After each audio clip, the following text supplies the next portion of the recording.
Há certas obras que são lembradas por ter personagens únicos. É como se eles tivessem a façanha de roubar a lembrança. Um bom exemplo é o Coringa em Batman, o Cavaleiro das Trevas. Eu não lembro bem da história do filme, mas lembro bem dessa cena. Um outro bom exemplo é Anton Chigurh, do filme Onde os Fracos Não Têm Vez.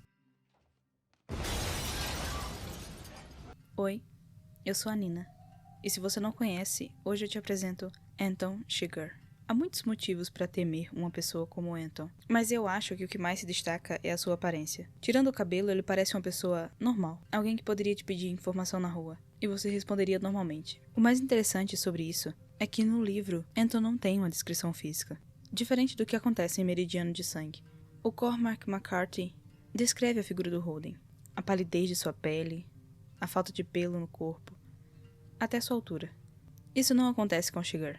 Eu não tive tempo de ler o livro, mas cheguei a ver uma entrevista dos irmãos Coen, onde um deles diz que foi difícil achar um ator para interpretar o Anton, já que ele não tinha uma descrição do mesmo. Se eu achar, eu coloco na edição para vocês verem o trecho. No livro, Anton é muito mais assustador. Para nossa sorte, o filme consegue ser bem fiel ao livro, chegando a ser citado como uma das melhores adaptações. Mas, se o Anton é tão comum, por que ele fica na nossa cabeça depois do filme? Eu tenho a minha resposta para essa pergunta, mas eu quero que você deixe a sua aqui embaixo nos comentários. Onde os Fracos Não Têm Vez foi lançada em 2007. A história poderia ser só mais uma, envolvendo um assassino de aluguel em busca de uma mala de dinheiro. Mas ele consegue ser uma reflexão sobre determinação, aleatoriedade da vida e as consequências das nossas escolhas. O filme começa com um monólogo, feito pelo xerife. Ele começa falando sobre o único criminoso que mandou para a pena capital, um jovem de 19 anos, que se não fosse parado, voltaria a fazer mais vítimas. O xerife não entende o porquê o rapaz não sentia remorso. Ele livrou o mundo de um possível serial killer, mas não sente orgulho disso. É como se ele não entendesse o mundo que estava vivendo. Enquanto rola o monólogo, temos a cena de Chigurh sendo preso por um outro policial.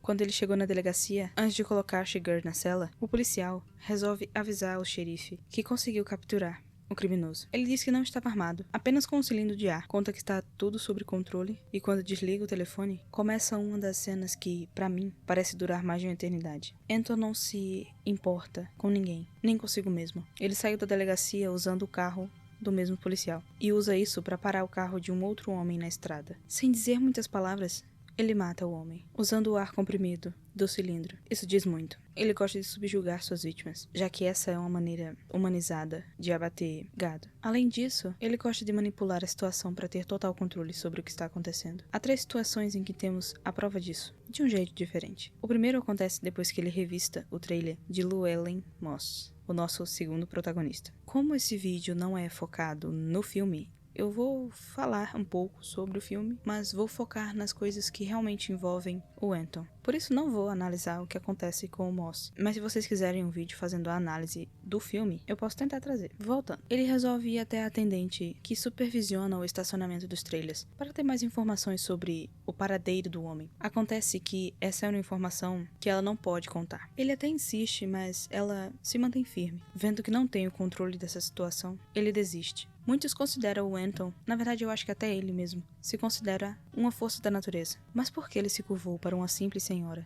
A resposta disso está na cena da moeda. Essa cena acontece um pouco depois dele ter roubado o carro do velhinho. Anton não parecia ter interesse nesse senhor, mas logo isso muda. Diferente da senhora dos trailers, Anton consegue intimidar esse senhor, que só tentou puxar a conversa. Ele faz algumas perguntas pessoais de um jeito muito estranho. Eu não sei descrever o tamanho do desconforto que eu senti vendo essa cena a primeira vez que eu vi o filme. O velhinho tenta o tempo todo se esquivar, tenta se desculpar, mas nada parece adiantar. Parecia um rato encurralado. Quando Anton finalmente joga a moeda e insiste que ele escolha cara ou coroa, ele diz uma das frases que ficou na minha cabeça por um tempo. Você esteve jogando o tempo todo. Só não sabia disso. Mas por que ele respeitou a senhorinha e não o velhinho do posto? Eu acho que isso tem a ver com a postura de ambos. A senhora foi mais cautelosa, considerando o ambiente em que a história se passa. Além de que ela parece firme em sua decisão. Ele parece respeitar isso. E percebe que ali não tem o controle da situação. Eu acho que é por isso que a senhora escapa. Diferente do que acontece no posto. Ele percebeu que conseguia manipular o velhinho. Ele só escapou por causa do acaso. Ele escolheu o lado certo. É interessante como a frase "você esteve jogando o tempo todo, só não sabia disso" diz mais sobre a vida do que sobre aquele momento. Mas isso não é um vídeo de filosofia.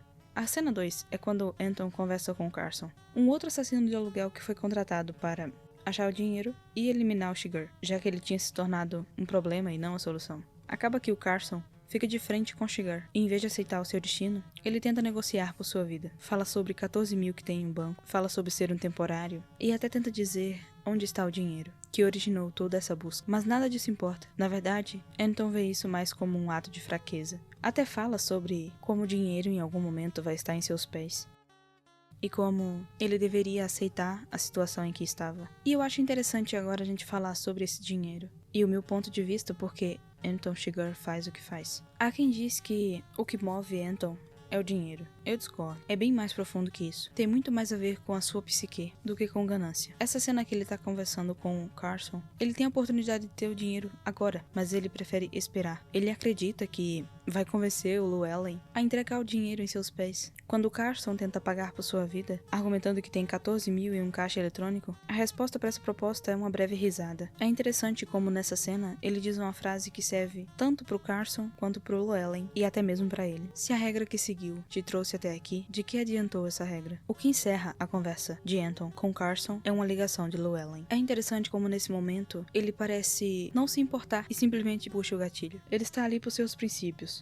Distorcidos, mas são seus princípios. Também é por esse motivo que ele, no fim do filme, vai atrás da mulher do Moss. Anton é um homem calculista, cuidadoso, do tipo que segue seus princípios. Ele respeita a moeda porque sente que as escolhas mudam caminhos. A cena 3 é a cena em que ele encontra a Carla Jean. Ela acabou de chegar do enterro da avó, que via como uma mãe, e vê uma janela aberta. Ela vê Anton sentado em uma poltrona. Ela está destruída, perdeu o marido e depois a avó. Nada restou para ela, até que Anton apareceu. Diferente de Carson, ela aceitou o que ia acontecer. No momento que ela entra no quarto, ela diz: "Eu sabia que isso não tinha acabado." Ela sabia que em algum momento, quem matou seu marido iria atrás dela. Mas Clara não ficou com o dinheiro. Eu suspeito que Anton esteja com o dinheiro. O motivo para ele estar ali é uma promessa feita a um homem, que agora está morto. Ele não tinha motivos, e mesmo assim a matou. No começo desse vídeo, eu te fiz uma pergunta. Se Anton Chigurh é tão comum, por que ele fica na nossa cabeça depois do filme? A minha resposta tem um pouco a ver com o final do filme. Quando ele sai da casa da Clara Jean, 2 garotos passam de bicicleta na rua. Depois do acidente, um desses garotos ajuda ele, mesmo tendo uma fratura exposta. Então age como se não sentisse dor. O garoto que o ajuda não sabe que ele acabou de tirar a vida de uma mulher inocente. Chigurh parece alguém que você pode conhecer na rua. Talvez por isso ele seja lembrado como uma representação quase que fiel de um psicopata real. O filme acaba com o xerife contando sobre 2 sonhos que teve.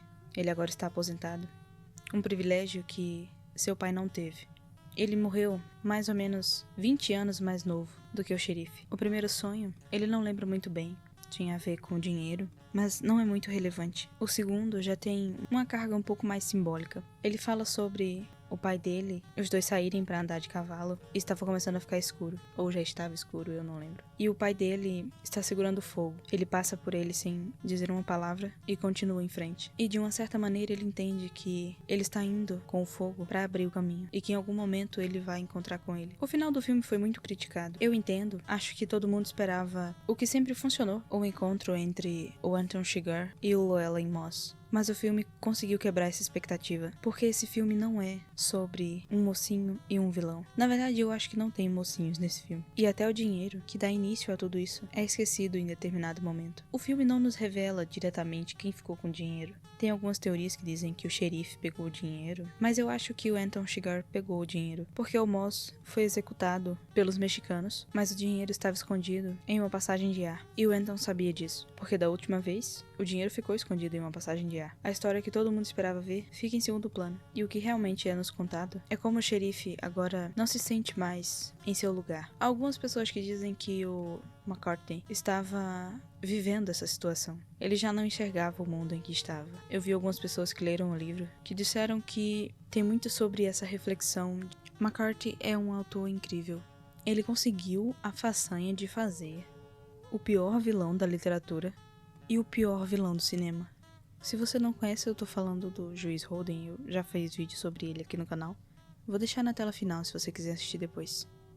Se você chegou até aqui, muito obrigada. Não se esqueça de se inscrever e deixar o seu like. Eu quero agradecer ao Antônio Martinelli, que me sugeriu esse tema no começo da semana. Se você tem alguma sugestão, deixe aqui nos comentários. E não se esqueça de dar a sua opinião sobre Anton Chigurh. Até a semana que vem. Tchau!